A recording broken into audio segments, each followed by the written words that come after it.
Assalamualaikum warahmatullahi wabarakatuh. Alhamdulillah wassalatu wassalamu ala rasulillah nabiyina Muhammadin wa ala alihi wa ashabihi wa mawalah amma ba'd. Para pemirsa dimanapun Anda berada, pada kesempatan ini kita ingin lanjutkan bahasan belajar karakter dari Nabi Nuh alaihi salam. Sudah 6 poin yang kita bahas pada episode terdahulu. Pada kesempatan ini kita ingin membahas poin yang ketujuh, yaitu tidak sedih adanya pembangkangan. Dakwah, perjuangan, memang selalu ada orang-orang yang tidak menerima, menolak, membangkang, bahkan sampai memusuhi. Tugas seorang nabi, tugas para dai adalah menyampaikan pesan-pesan dakwah. Kalau ada orang yang tidak mau menerimanya, yaitu urusan mereka. Lakukan tugas dakwah dengan sebaik-baiknya dan jangan sedih akan adanya orang-orang yang membangkang, orang-orang yang tidak terima, menentang dakwah yang disampaikan. Di dalam surat Nuh ayat 36, Allah subhanahu wa ta'ala berfirman, wa uhiya ila nuhin annahu la yu'mina min qaumika illa man qad amana fala tabta'is bima kanu yaf'alun. Dan diwahyukan kepada Nuh bahwasanya sekali-kali tidak akan beriman di antara kamu kecuali orang yang telah beriman saja. Karena itu janganlah kamu bersedih hati tentang apa yang selalu mereka kerjakan. Itu artinya para dai harus siap mental menghadapi kemungkinan orang-orang yang tidak mau menerima pesan-pesan dakwah, mengejek, menolak, membangkang, sampai kemudian memusuhinya. Rasulullah Shallallahu Alaihi Wasallam sendiri mengalami itu, bahkan sampai terjadi peperangan demi peperangan. Itulah sesuatu yang selalu terjadi sampai dengan hari ini. Ada saja orang yang tidak menerima pesan-pesan dakwah. Maka Allah Subhanahu Wa Taala sudah menyiapkan azab untuk orang-orang yang menentang, membangkang, memusuhi, sehingga diisyaratkan oleh Allah Subhanahu wa Ta'ala agar Nabi Nuh membuat kapal, membuat perahu. Dan ini pun terjadi ejekan. Kenapa? Ada sesuatu yang aneh. Masa Nabi Nuh membuat kapal di pegunungan? Kalau di Bogor misalnya, itu bikin kapalnya kok di Cisarua. Mestinya kan bikin kapal di Tanjung Priuk, di pantai, biar supaya nanti kalau kapal sudah selesai dibuat itu mudah membawanya ke laut. Ini bagaimana mungkin bikin kapal yang cukup besar tetapi bikinnya di atas gunung? Ini disebutkan pada surat Hud ayat 37 sampai dengan ayat 39. Wasna'il fulka bi'ayunina wa wahyina wa la tukhatibni fil ladzina zalamu innahum mughraqun. Wa yasna'ul fulka wa kullama marra alaihi mala'um min qaumihi sakhiru min. Qala in taskharu minna fa inna naskharu minkum kama taskharun. Fasawfa ta'lamuna may ya'tihi azabu yuhzihi wa yahillu alaihi azabum muqim. Dan buatlah bahtera itu dengan pengawasan dan petunjuk wahyu kami. Jadi Nabi Nuh diperintahkan oleh Allah untuk membuat kapal, buat bahtera. Dan janganlah kamu bicarakan dengan aku tentang orang yang zalim itu. Sudah, kamu bikin aja. meskipun ada orang-orang yang menganggap kamu ini aneh. Sesungguhnya mereka itu akan ditenggelamkan. Dan mulailah Nuh membuat pahtera.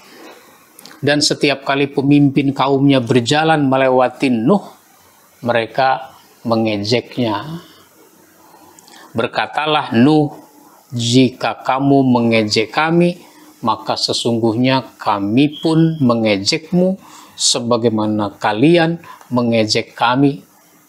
Dan kelak kamu akan mengetahui siapa yang akan ditimpa oleh azab yang menghinakannya dan yang akan ditimpa azab yang kekal. Azab itu ada dua macam. Ada azab di dunia dan ada azab di akhirat. Azab di dunia adalah sesuatu yang dekat, sedangkan azab di akhirat sesuatu yang kekal. Nanti akan dialami, akan dirasakan oleh orang-orang yang kafir. Nah, oleh karenanya Nabi Nuh terus saja membuat kapal sampai selesai, meskipun tiap kali ada orang lewat, itu Nabi Nuh diejek sebagai orang gila, kurang waras, dan seterusnya, karena membuat kapal di gunung, membuat kapal di pegunungan, bukan membuat kapalnya di pantai. Maka yang kedelapan, karakter dari Nabi Nuh adalah sabar atas ejekan dan ancaman. Nabi Nuh mendapat ejekan dari umatnya. Ejekan yang menyakitkan perasaan. Pertama, diejek sebagai orang yang terlalu membuat-buat nasihat. Padahal itu memang diperintahkan oleh Allah Subhanahu wa Ta'ala. Di dalam surat Hud ayat 35 itu disebutkan, am yaqulu naftara qul iniftaraytuhu fa'alayya ijrami wa ana bari'um mimma tujrimun. Malahan kaum Nuh berkata, dia cuma membuat-buat nasihatnya saja. Katakanlah, jika aku membuat-buat nasihat itu, maka aku hanyalah yang memikul dosaku, dan aku berlepas diri dari dosa yang kamu perbuat. Itu diejek. Jadi, Nabi Nuh menyampaikan nasihat, itu dibilang terlalu dibuat-buat. Kalau bahasa sekarang, hanya memperindah kalimat, biar supaya disebut sastrawan, kalimatnya dibuat-buat sedemikian rupa. Yang kedua, diejek sebagai orang yang aneh karena membuat kapal itu di gunung. Dan itu tadi sudah disebutkan bahwa Nabi Nuh terus saja membuat kapal itu, meskipun itu sebagai sesuatu yang tidak menyenangkan. Bagaimana seorang nabi yang terhormat itu dibilang orang yang kurang waras, dibilang orang gila. Tapi itulah yang harus dihadapi. Sebagian mufassir berpendapat bahwa yang dimaksud dengan ejekan balasan dari Nuh alaihi salam itu adalah diazab di dunia yang akan menimpa kaumnya. Jadi bukan Nabi Nuh mengejek dengan kata-kata, tapi ejekan itu dalam bentuk azab yang nyata. Sehingga orang-orang tidak bisa mengelak dari azab dari Allah Subhanahu wa Ta'ala itu. Yang ketiga, diancam dengan ancaman rajam, sehingga Nabi Nuh hanya mengeluhkan kepada Allah Subhanahu wa Ta'ala. Di dalam surat Asy-Syu'ara ayat 116-117 itu disebutkan, qalu la illam tantahi ya Nuhu la takunanna minal marjumin. Qala rabbi inna qaumi kadzabun. Mereka berkata, sungguh jika kamu tidak mau berhenti, hai Nuh, niscaya benar-benar kamu akan termasuk orang yang akan dirajam. Nuh berkata, ya Tuhanku, sesungguhnya kaumku telah mendustakan aku. Yang keempat, Nabi Nuh itu diejek dan dihina sebagai orang gila. Kazzabat qablahum qaumu Nuhin fakazzabu abdana wa qalu majnunu wasdujir. Sebelum mereka telah mendustakan pula kaum Nuh, maka mereka mendustakan hamba kami, yaitu Nuh, dan mengatakan dia seorang gila dan dia sudah pernah diberi ancaman. Dia dituduh orang gila dan dia sudah diancam dengan akan dirajam itu tadi. Dan yang kelima, Nabi Nuh itu diejek dengan tidak mau didengar ucapannya hingga mereka menutup telinganya.